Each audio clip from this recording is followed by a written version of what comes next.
welcome to Meduhub. I am Neha Gupta, a part of your chemistry faculty, and today we are going to be talking about alkanes. Alkanes are the simplest of the hydrocarbons, that is, molecules which are only made up of hydrogen and carbons. Alkanes contain only single bond, and since carbon is tetravalent, let me draw the tetravalency of carbon. Either the simplest of the alkane would contain all four valencies fulfilled by a hydrogen, or since carbon has a property of catenation, the second alkane in this series would be two carbons joined together by a single bond, and we'll fulfill the tetravalency of carbon by adding the hydrogens. So this will be the second member of this series, which is called alkanes, C2H6. Now let us see how we are going to name these, the IUPAC and the common nomenclature of alkanes. ANES, anes, is the suffix that is used for alkanes, and the prefix depends on the number of carbon atoms that we have. For one carbon, the prefix is meth. For two carbons, it is eth. For three, prop. 4, bute. 5, pent. 6, hex. 7, hep. 8, oct. 9, non. 10, dec. So if we have a simple alkane, which is the first one, CH4, how will we name it? It will be named meth and the suffix ane. So this is methane. How will we name this one, which is C2H6? Two carbon atoms, suffix is eth, prefix is eth, and the suffix is ane. So this is ethane. If we have the third carbon atom, C3H8. So here three carbons are attached in one chain, and we have the formula as this. This will be called propane. Prop from here and ane from the alkane, and so on and so forth. Now let us see if this was a straight chain alkane, right? These alkanes are also called N-alkanes. N-alkanes or normal alkanes are straight chain alkanes. But sometimes branching is also there in an alkane. Let me write an example for you to understand. This is a 4-carbon chain, and here there is a branching of another carbon. Let us write down the hydrogens. This will have 1, this will have 3, and this will have 3 again. How will you name such a hydrocarbon where there is a straight chain and a side chain is also present? So the first step is to find out the longest carbon chain. This is the longest carbon chain. It contains 4 carbons. So the main parent chain contains 4 carbon. That means it's a butane. But it has a branching here. This branch is called an alkyl group. What does an alkyl group mean? An alkyl group is when you remove one hydrogen and that valency is fulfilled by another carbon chain. So an alkyl group would be alkyl group plus hydrogen will give you an alkane. How do you name the alkyl groups? They are derived from the name of the parent hydrocarbon. So CH3 is derived from methane. It will be called methyl.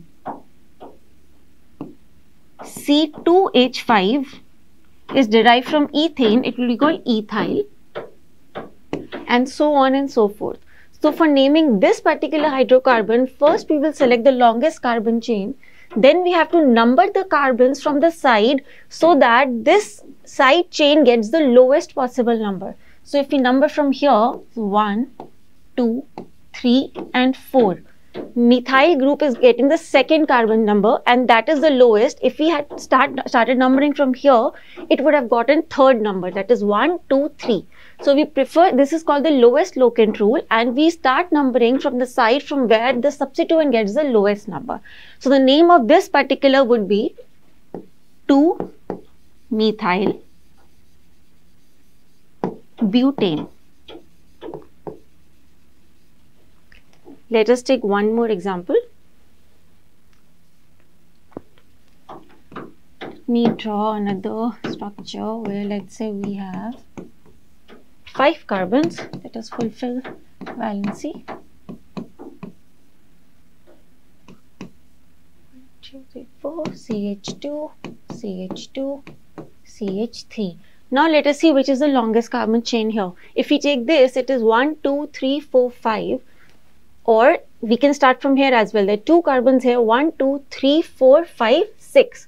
So we will start numbering from this carbon, and for that let us write the structure which is not condensed. CH2, CH3, CH2, CH2, CH3. If we start numbering from here, this is 1, 2, 3, 4, 5 and 6. It's a 6 carbon chain that is called a hexane. It has a branching here of a methyl group. So we have 3 methyl hexane. We have a hyphen after 3 and methyl hexane will be one word. So these alkyl groups are not always such simple chains like ethyl, methyl or propyl. Let us take a look here.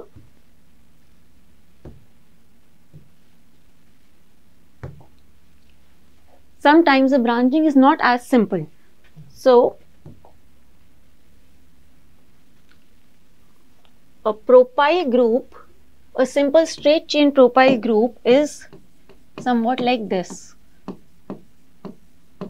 But if the branching is not from the first carbon and it's from the second carbon, we can write this as, it will still remain a propyl group, but it will be called an isopropyl group, right? Similarly, in the case of a butyl group, CH2, CH3, CH2, CH2, CH2. This is a straight chain butyl group. But if the branching is not from the terminal carbon, it can either be a sec butyl group where the branching is here, or it can be an isobutyl group where the branching is from this carbon, or it can be a tert butyl group. It is a tertiary carbon. This carbon has CH3 attached to it. The entire group has 4 carbons. It is a butyl group, but the branching is from this carbon here. And there's another group called neopentyl group. Here the branching is from this carbon. In total there are 5 carbons. So these are the different type of alkyl groups, and we need to know these names in order to give the IUPAC nomenclature of a variety of compounds. Let us move on to a few more complex compounds. Look at this one for example. The first step here in naming this compound is to select the longest carbon chain. The longest carbon chain will be this one, 1, 2, 3, 4, 5, 6, 7, 8. The longest chain contains 8 carbons. It will be an octane. Alright. Now it has 2 branches. This is an ethyl branch and this is a methyl branch. Let us start numbering the chain. If we start from the left hand side, 1, 2, 3, 4, 5, 6. The ethyl and the methyl groups are getting the set of locanes as 3 and 6. If we start from this side, 1, 2, 3, 4, 5, 6. Again, it is 3 and 6. So it is the same set of locanes. Now, how do you pick between the left side or the right hand side? Which one will come first? For this, there is another rule where alphabetically the group which comes first is given priority. So ethyl comes first, E comes first, E comes before M. So we will start numbering from here. This will be 1, 2, 3, 4, 5, 6, 7, 8, and the name will be 3 ethyl, 6 methyl,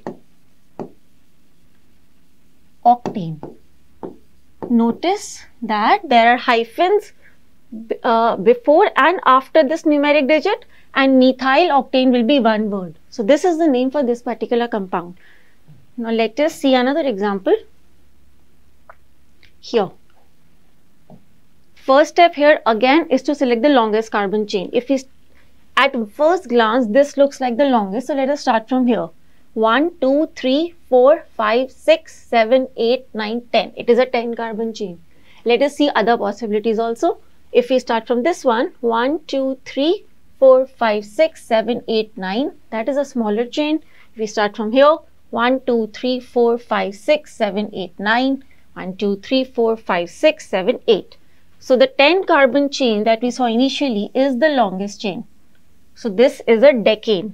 Now this decane has branching at 2 points. So these are the side chains. From our knowledge of these alkyl groups, we know that this is an isopropyl chain. Isopropyl. And this one is an sec-butyl.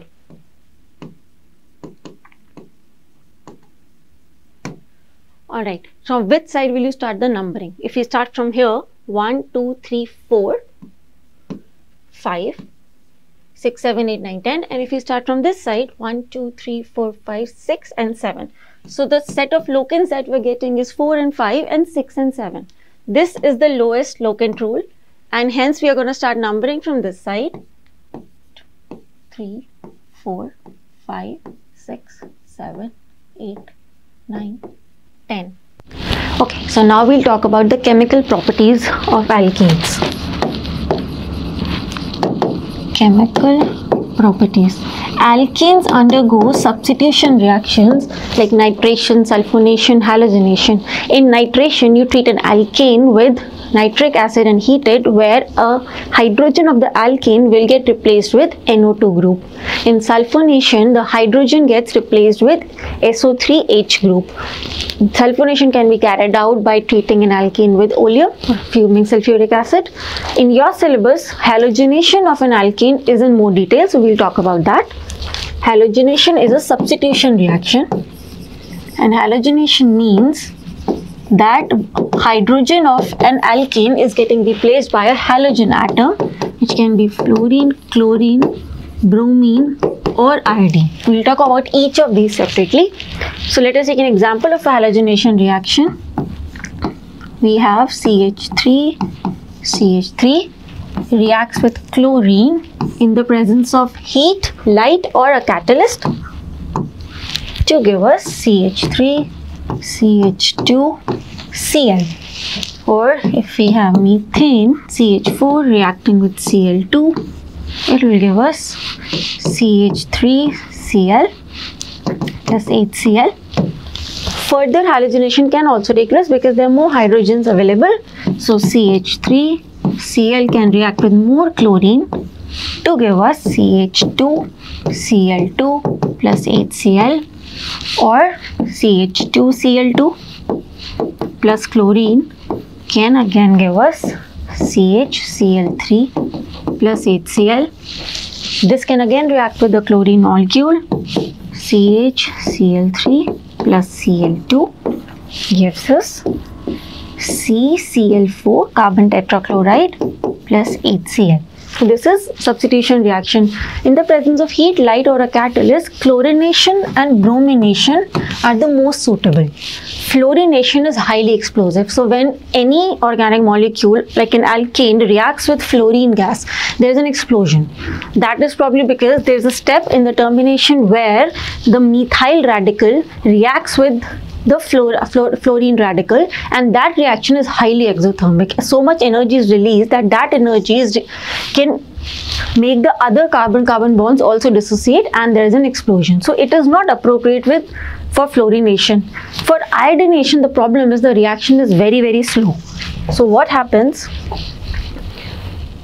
if let's say we have methane reacting with iodine, we get CH3I and HI. This reaction is very slow as well as reversible. So to make the reaction move in the forward direction, we need to destroy this HI, and then according to the Leach-Atlas principle, this reaction will move in the forward direction and we'll have more of CH3I. To destroy HI, what we do, we can use a good oxidizing agent like HNO3, HiO3. So this HI react with HiO3 to give us I2 and H2O. So this is destroyed and this reaction will move in the forward direction, giving us the desired product. Now let us look at the mechanism. This reaction takes place via a free radical mechanism. So the first step is called the propagation step. So in the presence of light, either a carbon-carbon bond can break, or a carbon-hydrogen bond can break, or a chlorine-chlorine bond can break. Which out of these three is preferred? A chlorine-chlorine bond is preferred because it has the lowest bond energy. So in the propagation step, the chlorine molecule undergoes homolysis. That is, the bond between the two breaks and we get two chlorine-free radicals. Sorry, this is called the initiation. Initiation. This is how the reaction starts. Then for the propagation step,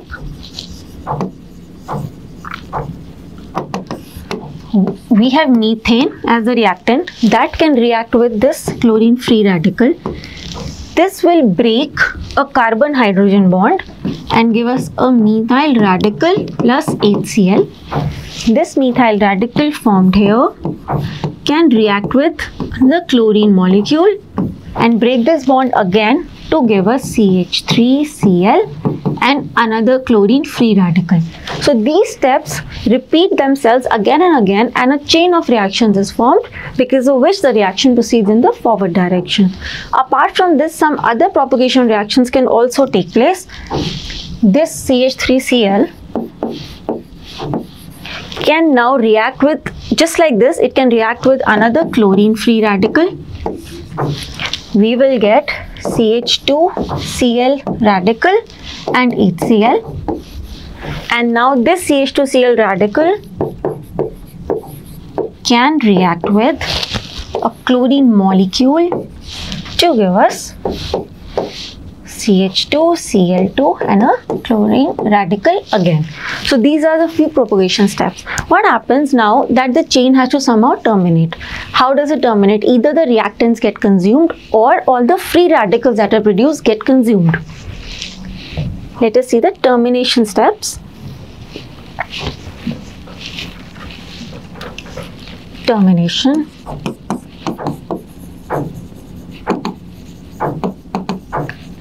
Termination, either the Cl radical can combine with other Cl radical to give Cl2 back, or the methyl radical can combine with another methyl radical to give CH3CH3, or a methyl radical can combine with a chlorine radical to give CH3Cl.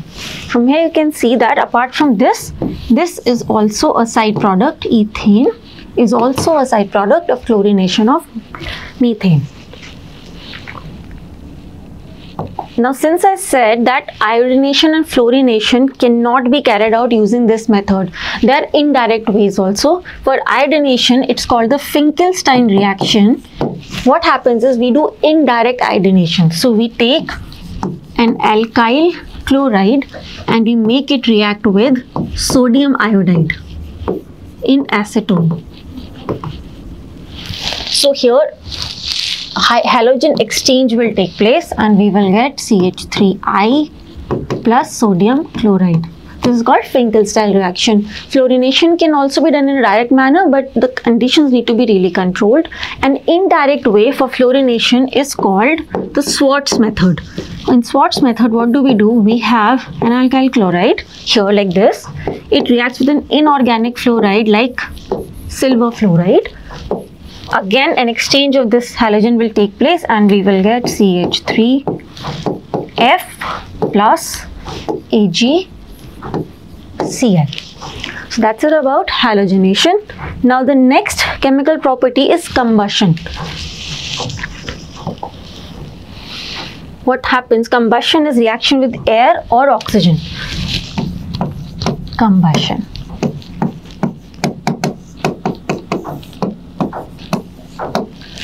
When alkanes react with air or oxygen, a sufficient quantity of air and oxygen, a lot of energy is produced and they produce CO2 and H2O along with it. So we have methane which reacts with O2 and it gives us CO2 and H2O plus a lot of energy. If we have ethane reacts with O2, CO2 plus H2O and energy. Because of this, these alkenes are used as fuels also because they produce a lot of energy. Methane, this reaction of methane which you see is responsible for the explosions in coal mines, and because of this methane is also called fire damp. Now you need to know how to balance this reaction, so there is no need to memorize any general formula for it. It is a very simple straight method. Let us have an alkane, let's say C4H10. It reacts with oxygen to give us CO2 and H2O. The first step is to balance all the carbon and the hydrogen. We have 4 carbons here, so we'll add a 4 here. We have 10 hydrogens here, we have 2 here, so we add a 5 here, right? Now the total number of oxygens on this side is 8 plus 5, 13. Here we have 2 oxygens. To balance them out, we'll just multiply this 13 by 2, and if you multiply 13 by 2 with 2, we'll get 13 oxygen atoms here, and we have 13 oxygen atoms here. So this way you can balance any of these combustion reactions. These are complete combustion of alkanes. Now in the presence of insufficient supply of air or oxygen, we can have incomplete combustion also. Incomplete combustion of, let's say, methane gives us carbon black. This is called carbon black, and water. This carbon black is very useful for making printer inks, paints, pigments, and it's used in the rubber industry for making tires, etc. This is the incomplete combustion. Next chemical property that we have to talk about is controlled oxidation. Oxidation of alkanes is carried out under different conditions. Different products are formed.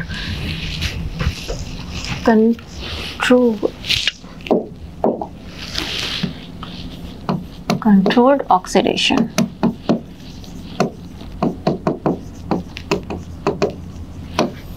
So different pressure conditions or temperature conditions or different catalysts used will provide us different products.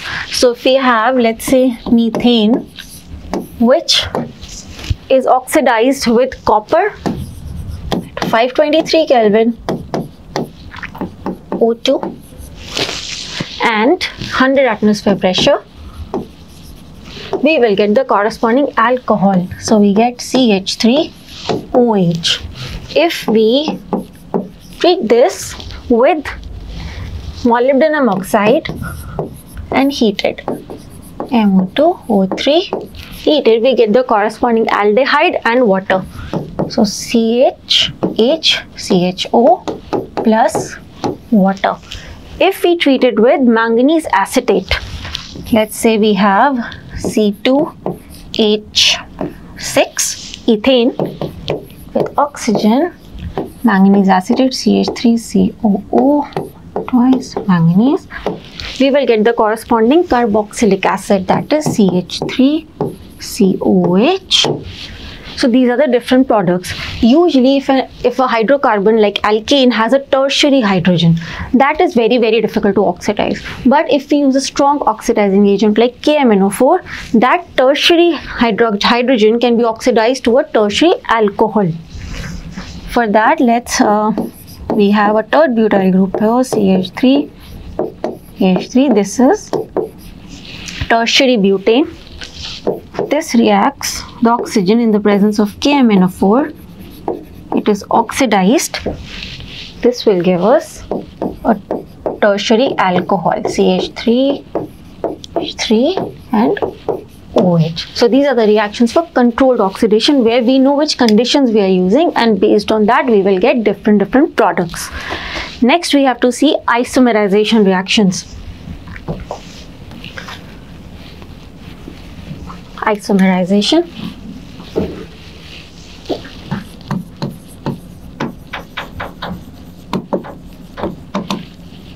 So if we start with straight chain alkanes or N-alkanes as they are called, we have CH3, CH2, CH2, CH3. This is N-butane or a straight chain butane. If we heat it in the presence of anhydrous AlCl3 and HCl, what will happen? This will isomerize and the branching will be of the methyl group. That is what you need to remember. So the branch we'll get is only the methyl group. So the product here would be CH3, CH3 here. This is 2-methyl propane. If we have, let's take another reaction of N-pentane. N-pentane. This will isomerize in the presence of anhydrous AlCl3 and HCl to give us a mixture of two products where the branching is again of only the methyl group. So we will get CH3, CH2, C, CH3 here plus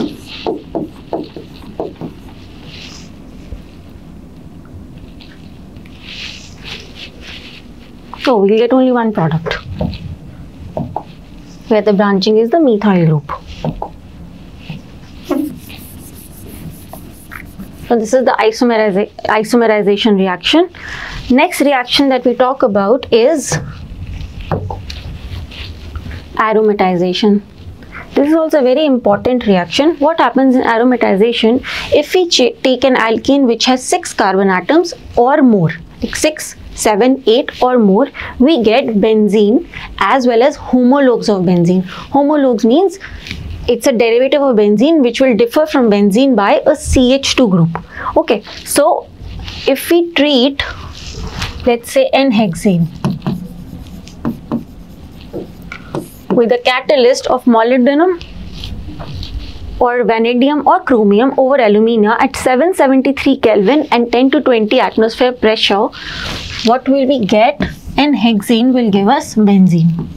It will lose hydrogen to give us benzene, which is C6H6. N-hexane was C6H14. If we use heptane, so we have CH3, CH3. This is N-heptane. N-heptane will give us toluene. Right, this is benzene, this is toluene. From hexane we got benzene, from N-heptane we got toluene. This is the aromatization reaction. A straight chain alkane can be aromatized. We can make an aromatic compound out of it if we heat it over alumina with these catalysts at 773 Kelvin. Next reaction is the reaction with steam.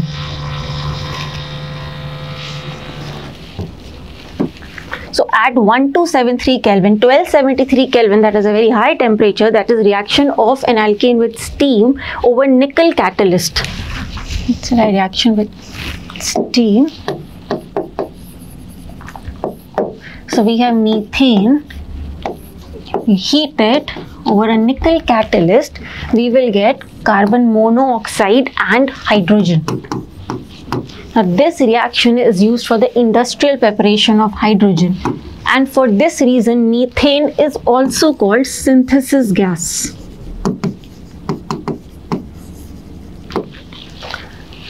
The last reaction that we have to study in this video is the pyrolysis reaction.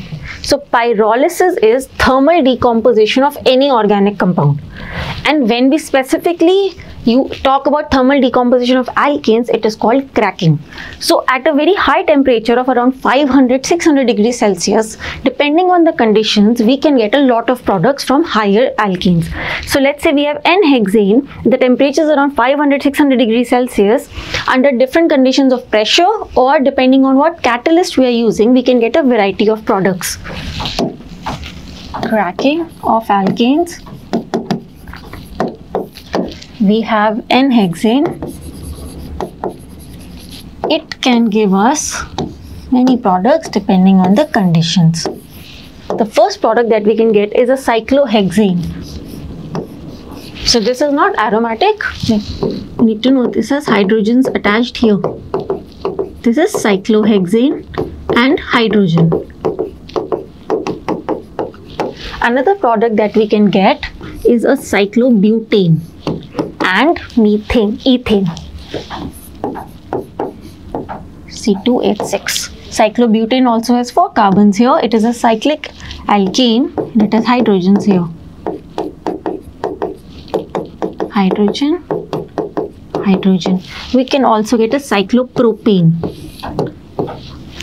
cyclopropane, ethene and methane. Methane and ethene. So depending on the conditions, we get different products. If we have dodecane has 12 carbons. If we heat it to 973 Kelvin in presence of a catalyst which is nickel, palladium or platinum, we get a mixture of many alkanes. Primarily out of them we have heptane and pentene. So these are all the reactions that alkanes undergo. We have spoken about the preparation as well as the reactions. Let me summarize what all we spoke about in this video today. We talked about alkanes and their nomenclature. We learned how we had to name straight chain alkanes as well as branch chain alkanes. Then we spoke about the physical properties of alkanes, that is their boiling point, their miscibility with water and their density, melting point, so on. After that, we spoke about the different conformations that are possible for alkanes because there is a rotation about the carbon-carbon single bond. There are two ways to represent these conformations, the Newman and the Sawhorse projection on a piece of paper or a board. We spoke about how to draw these. Then we talked about the different reactions that are used for preparation of alkanes. So we can prepare alkanes from unsaturated hydrocarbons like alkenes and alkynes, or we can use alkyl halides and reduce them with zinc HCl, or we can carry out the Woods reaction. The third way was from carboxylic acids. We use decarboxylation and coal-based electrolytic method.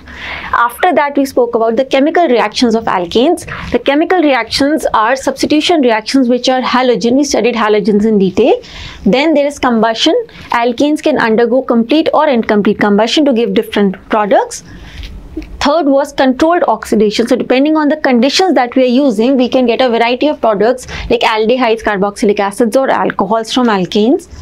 Fourth was isomerization to branch chain alkane. So we can isomerize a straight chain alkane to a branch chain alkane where the branch is a methyl group. Next is aromatization. We can get benzene and its derivative from alkanes which contain 6 carbons and higher. After that, we did the reaction with steam, which is used for the industrial preparation of hydrogen. And the last one was pyrolysis or cracking. So the hydrocarbons like alkanes can be decomposed on heating to give a variety of products, that is through cracking. Thank you so much for watching this. I'll see you in the next video.